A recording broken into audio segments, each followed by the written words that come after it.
This video is brought to you by Squarespace. From custom domains to beautiful websites using their easily customizable templates that you can have up and running in minutes, e-commerce, email and email marketing, SEO, analytics, and scheduling, Squarespace does it all and has done it for us for the last 10 years. If you are a small to mid-sized business in any industry, Squarespace is the place to go for all of your website needs.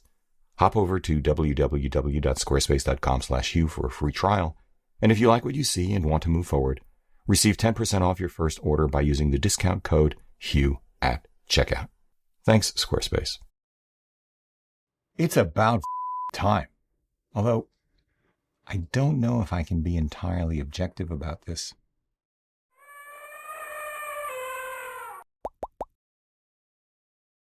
Hey everybody, I'm Hugh Brownstone for Three Blind Men and an Elephant, and I will just cut to the chase. Not that it's going to be a short video.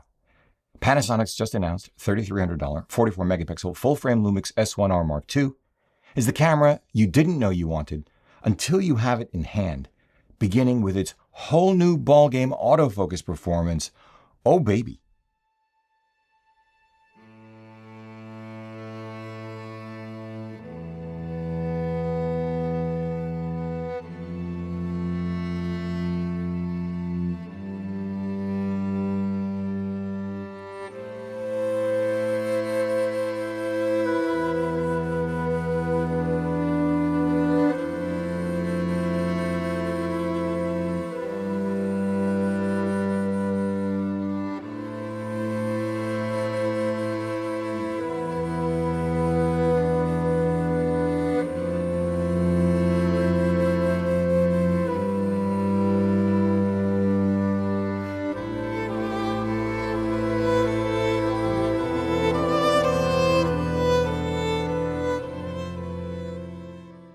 Panasonic finally takes its rightful place alongside Sony, Canon, and Nikon across the board with this S1R Mark II, and then laps them all.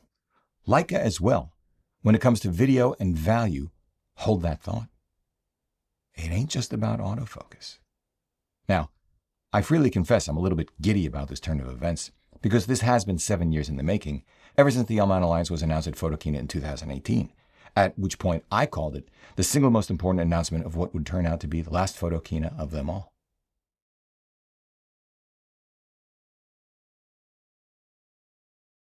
One could assert that the S1R is a diluted version of the original S1R, a twice the price S5 Mark II with, twice the megapixels and call it a day.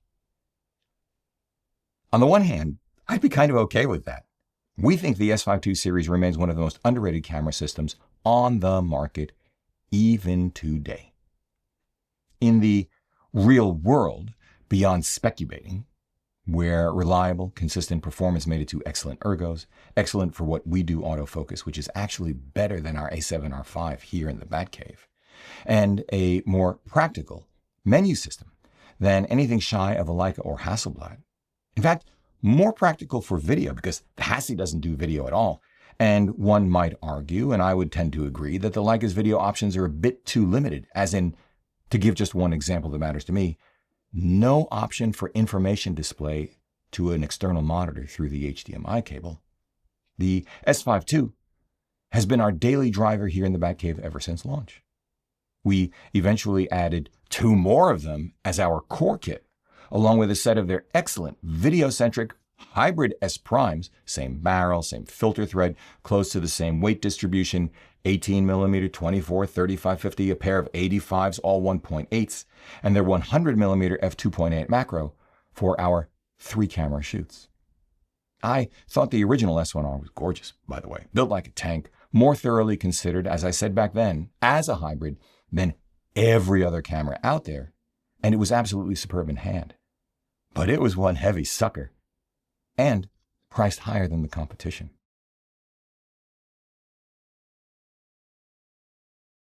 This S1 Mark II, however, is 20% smaller, 28% lighter, and inflation-adjusted, 30% less expensive than the original. When was the last time you could say that about any camera? While also being well-built with ergos that in my hand make it the quickest to operate of all current mirrorless cameras across stills and video. Its functionality also happens to crush not only that of the original S1R, but the hyper-video-focused S1H. In other words, dismissing the Mark II as an upgraded S5 Mark II series is, to my way of thinking, forest for the trees level, dead wrong, one heck of a mistake. Even if it is essentially the same body, all but indistinguishable to the casual observer from the S5 II, save, perhaps, for the small increase in camera depth due to a new, more articulable rear panel, very similar to the one found on our Sony A7R5, which I think is just about the best in the business. The ever so slightly larger, but to my hand, noticeably better grip. Maybe the better quality feel. In any event, I have no problem with Panasonic leveraging economies of scale and minimizing unnecessary tooling expenses, although, sure, that top panel on the original S1R was nice. Am I going to miss it? Not really. Anyway, it's dead wrong, beginning with, as I've already mentioned, the S1 Mark II's autofocus. It is now truly world-class, on par, in the real world with our Sony A7R5, even for what had been the bane of my autofocus testing of Panasonic cameras, birds and aircraft in dreary, low-contrast skies in and around New York. Now, I'm no birder, and I have no particular interest in photographing aircraft, but at least I can predict the path of aircraft. Achieving critical focus of birds in flight used to be nigh impossible, planes and helicopters mostly hit or miss.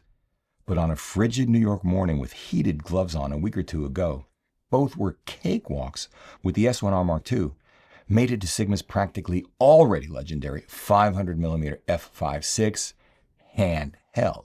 Yeah, okay, this also explains why the shots of the birds are always from the rear. I was never able to anticipate which way they'd go, and by the time I was able to get one in frame, it had already flown past me. So, bird butt photographs. I'm good at that. That autofocus performance, however, is just the price of admission to be taken seriously, because Panasonic has upgraded the original across the board, beginning with what makes that jump in autofocus performance possible. A brand new sensor, as in not only brand new to Panasonic, but brand new to the entire industry, and then continuing with A, up to 8 stops of in-body image stabilization, ostensibly enabling handheld 177 megapixel high-resolution multi-shot stills processed in camera, which, for me, for the first time ever, for any camera, worked. When it worked, I could feel. And the S1R, considerately, validated that feeling for me every single time with a warning that it had failed in real time once in-camera processing began, when either I or the object of my frame had not been still enough. Which was most of the time. I appreciated finding this out in real time on location, rather than learning only after the fact in front of a computer, when I wouldn't have the opportunity to try again, and again, and again, as I'd need to do with any Sony. The takeaway on this one, for handheld multi-shot high-resolution stills, don't try this at home, kids. Well, maybe only try this at home. It remains a novelty, not something to count on for anyone who isn't fully isolated from one's own inability to be almost perfectly still, and ambient vibrations of something like a subway system running 10 stories below. I know precisely whereof I speak on this one. There's much more, beginning, of course, with this. B, video capabilities, including, but not limited to, 8.1K open gate, 6.2K open gate, all Intra Cinema 4K, regular 4K 60p, no crop, regular and Cinema 4K up to 120p with minor crop, internal RAW recording, ProRes 422 and 422 HQ recording, false color, woohoo, an interesting photo style called Cinelike A2.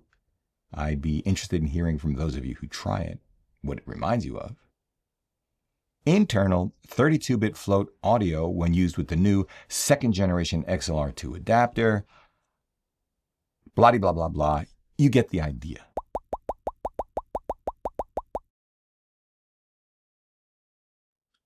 C.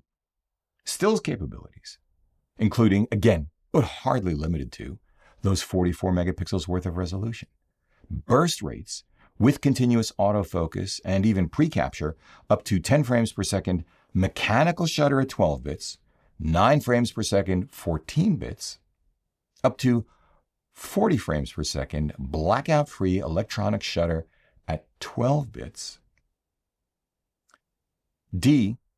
Refinements to the switchgear, including a relocated and superior on-off switch, a second big red video record button located on the lower right front of the camera, a locking switch to prevent accidentally triggering or changing something else, a concentric collar below the shutter mode dial on the top plate for stills, video, or SQ mode, moved from the mode dial, which in turn now enables the mode dial to have the user set up to 5 custom profiles each for video and stills, which I find myself using daily for video. One profile set up for taking talking head videos just like this, 4K 24p, which I am recording right now with the S1R 2 and our daily driver LUMIX 51.8S and our NDG 4 Plus mic running through the XLR2 adapter, recording in 96K 32-bit float. I turned off the frontale light.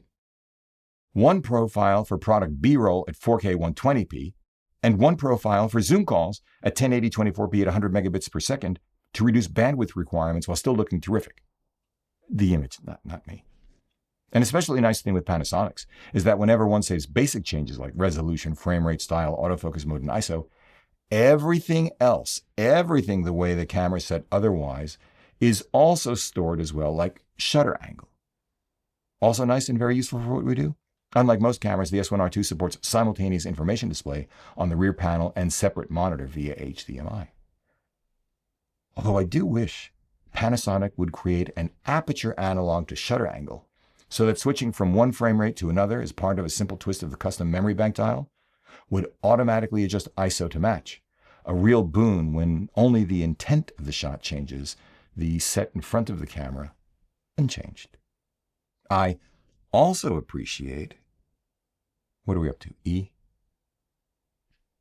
The new 5.6 million dot EVF that doesn't flutter when the shutter is half pressed the way the original S1Rs does, a nice 25% bump over the S5 Mark II. F, a CF Express B card slot in addition to a second UHS-2 SD card slot. And G, and Panasonic's had this for years, the very best constant preview, real-time preview for exposure and, really important to me, simulated depth of field for my photography work in the business. Taken in toto, I think it's fair to say that this S1R Mark II is the first full-frame Lumix camera, as good or better than its direct competition, not only for video, but for photography too. I'm talking not only Sony's A7R5, but Nikon's Z8, Canon's R5 Mark II, and while we're at it, Leica's SL3 and SL3S. Yeah, I said that out loud. Which in turn makes the S1R Mark II arguably the best high-end hybrid camera in the market for the moment bought new.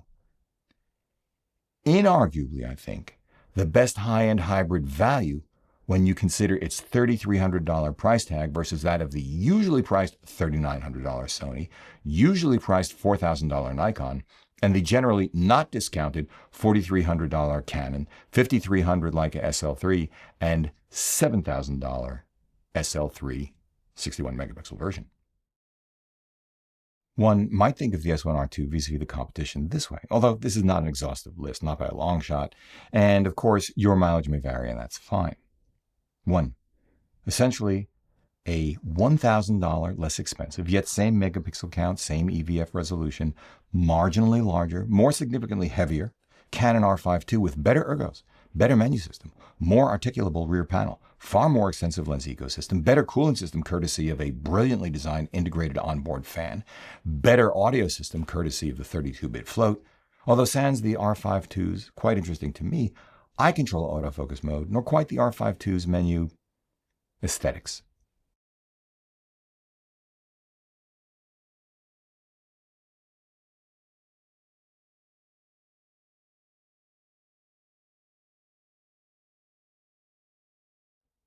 Essentially a $200 less expensive, as currently discounted, 3/4 megapixel count, 24% lower resolution EVF, but wildly more video capable, 4 times the burst rate for stills, larger, less significantly heavier Sony A7R5 with once again better ergos, better menu system, better cooling system, better audio, without quite as extensive a lens collection.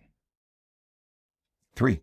Essentially a $100 less expensive as currently discounted, 10% higher megapixel count, 25% higher resolution EVF equipped, mechanical shutter equipped, faster, marginally more video capable, marginally lighter, more significantly smaller Nikon Z8 with a more extensive lens ecosystem.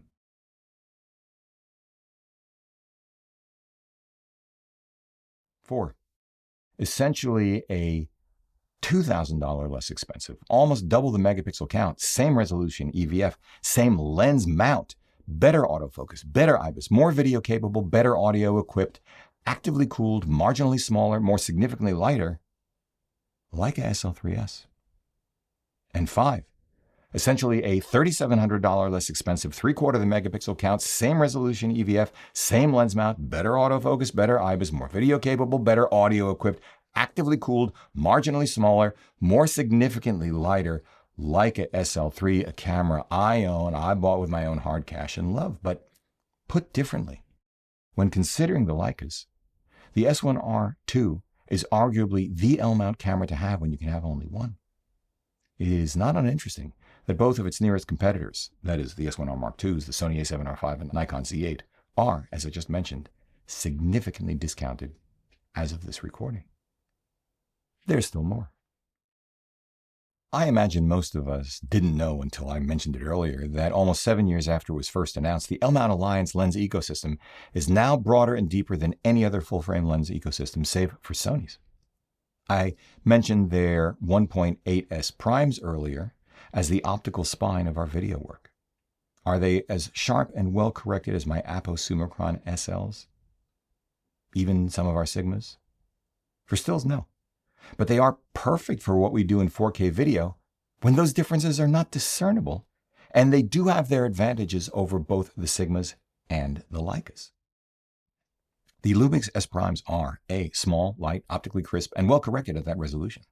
B, fast, smooth, and utterly silent autofocusing. C, all housed in the same 67mm filter thread barrel. D, better corrected for focus breathing than the Sigmas and the Leicas. E, competitively priced with the Sigmas. And F, dramatically less expensive and smaller and lighter than the Apos.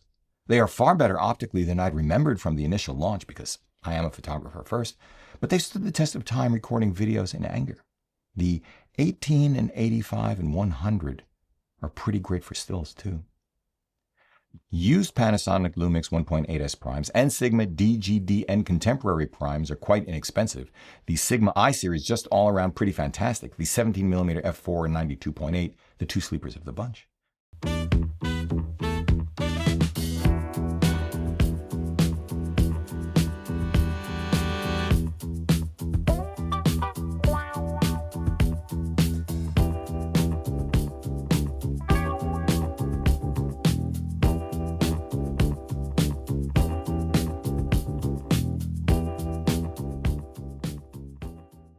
Leica Apo Summicron SL primes are the reference standard in the industry if nosebleed expensive.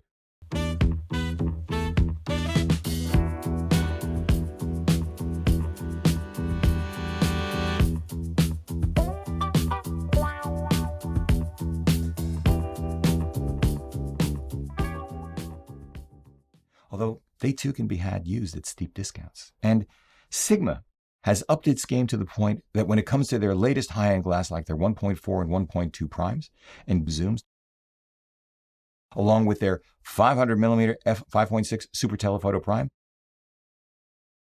they must be regarded as first-tier, OEM-level excellent in every way. Yet with all of this said, not many of us would have anticipated that Panasonic would go to town on the software side of things too, but they have. A, the S1R Mark II now works with Capture One, including tethering. The beta I tested handled the S1R Mark II's files flawlessly, including the multi-shot high-resolution stills. Adobe Lightroom didn't recognize them or import them at all, but that's what always happens with new cameras.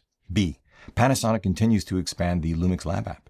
It is now one of the very best camera companion apps in the business, not only for those of us who love using LUTs, either in camera or after the fact in the app, not my particular jam, but for those of us, like me, who are more interested in easy-to-use, if relatively mundane, but mission-critical capabilities like triggering and monitoring videos or stills using our smartphones.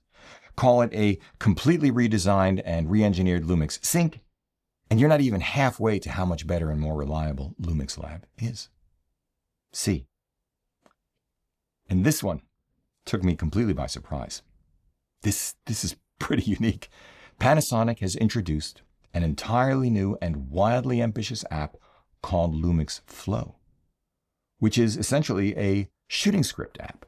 That is a powerful tool in the palm of your hand, which is not only a shot list, but an automatic sequencing tool for that shot list, because time, setups, and takedowns are money. Better to shoot all of the bridge scenes on the Starship Enterprise in one go, for example, than shooting them as the movie would normally unfold. And on top of all of that, it is also a storyboarding app. Holy, although I haven't used it yet, because in any case, I imagine a companion desktop app would be a nice complement. We'll both have to hold that one more thought for another time. And D, of course, this would be a great companion to Frame.io, a well-established cloud-based collaborative platform for film teams, which already works with Panasonic cameras. By the way, as I begin to wind this up, I realize I should have mentioned much earlier the S1R2's color science, which is, as has always been for Panasonic when it comes to my eye, lovely, and the camera's high ISO noise performance, which is excellent.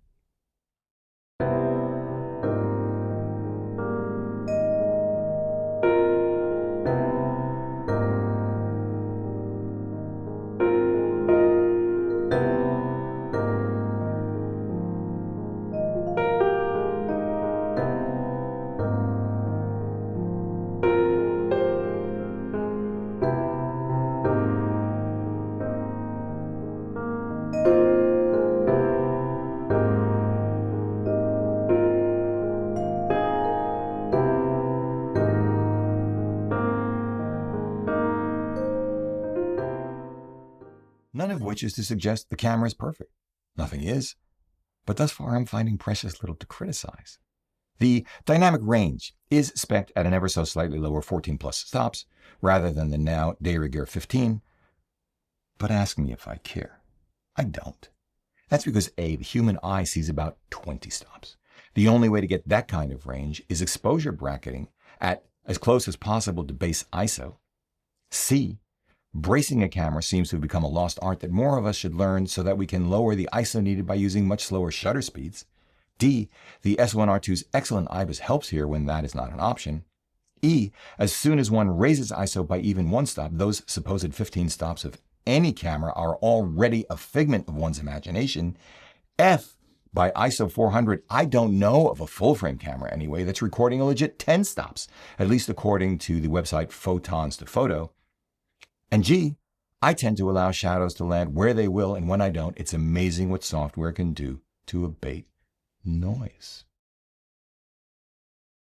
I did find, to my horror, that when I first tried 4K 120p, the autofocus acted as if it were still DFD contrast detect only. Because I considered this unimaginable, I did more than my usual bit of futzing and learned that switching the aspect ratio from full frame to 1:1, pixel over pixel, suddenly, miraculously, replicated the performance again of my A7R5, which is to say it acted like a true hybrid phase detection AF system au courant, as it did at every other frame rate I used without the need for a change in aspect ratio. I had another heart-stopping moment when I saw what I thought was an IAF autofocus failure in low contrast, low light. It turned out to be, because I doubted myself again and therefore tested the same scene moments later with our Sony A7R5 and 51.4 G Master set at the same 2.8, that the A7R5 failed in precisely the same way to the same degree as the S1 Mark II. This was yet another data point to indicate that the S1R2's autofocus is on par with our current benchmark for autofocus, and that nothing is perfect, even when we remember it that way.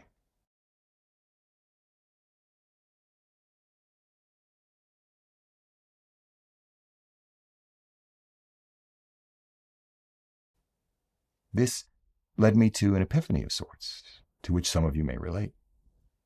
I'd pre-programmed myself to believe I'd inevitably find autofocus failures after so many years of being disappointed. But I am here to tell you, those days are over, at least for what we do. I would show you the images to prove the point, but Claudia made me promise I could only photograph her if I didn't show them. So you'll just have to take my word for it, or have fun exploring this on your own. Let me know how it goes. I thought I'd found an entirely different kind of bug during that bitter cold shoot off the Hudson River. Random 2-second video clips right after taking a photo. But it turned out to be my big fat heated gloves grazing the second video record button on the camera lower front fascia while manhandling that 500 5.6. Reprogramming that button to do nothing, which you can't do, solved the problem. All of which, as I wind up this long take on the S1R Mark II, leaves us here. The S1R II, for now, because who knows what's coming next from the rest of the industry, fundamentally changes the dynamic in the full-frame space. It confirms, as I've said repeatedly recently, that the industry is converging on the mean as the rate of commercializing technology advances has slowed.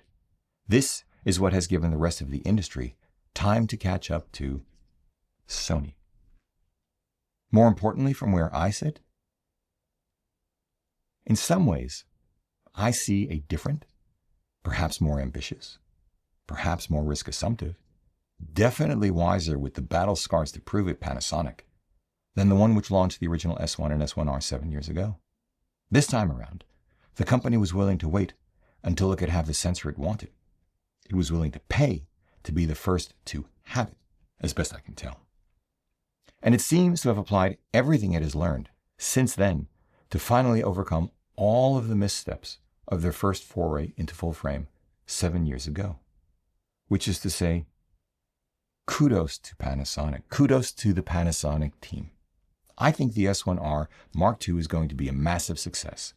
I think it's the best, truest hybrid in the market at any price, all things considered. I think it will put pressure especially on Canon, Leica most of all, because the S1R Mark II offers a uniquely powerful set of trade-offs that neither Canon nor Leica has shown an appetite to challenge. And the S1R Mark II has the same lens mount, as I said earlier, as the SL3 and SL3S. I have to tell you, it has me thinking.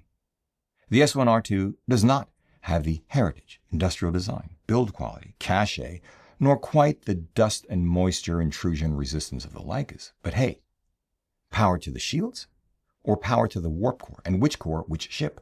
The iconic, irreplaceable, Warp 8 capable 23rd century Starship Enterprise? Or the 24th century Warp 10 capable Starship Prometheus?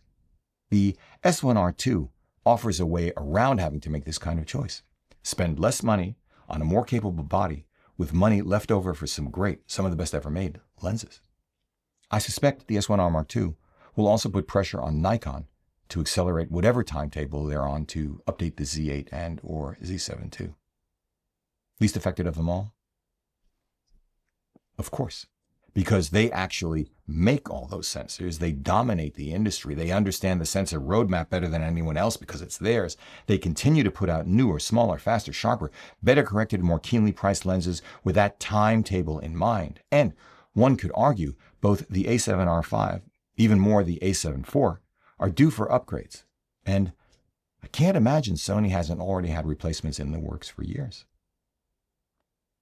I guess we'll just have to wait and see. Or not.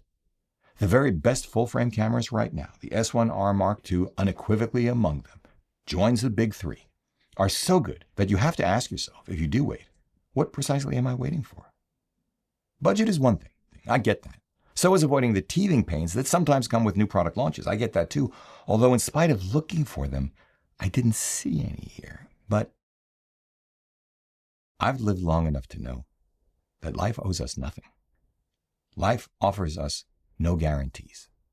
The time we've got is the time we have now. Right now. The time to make what we do count. You know what? Suddenly, 35 words in, I realize I'm not just talking about cameras anymore.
This video is brought to you by Squarespace. From custom domains to beautiful websites using their easily customizable templates that you can have up and running in minutes, e-commerce, email and email marketing, SEO, analytics, and scheduling, Squarespace does it all and has done it for us for the last 10 years.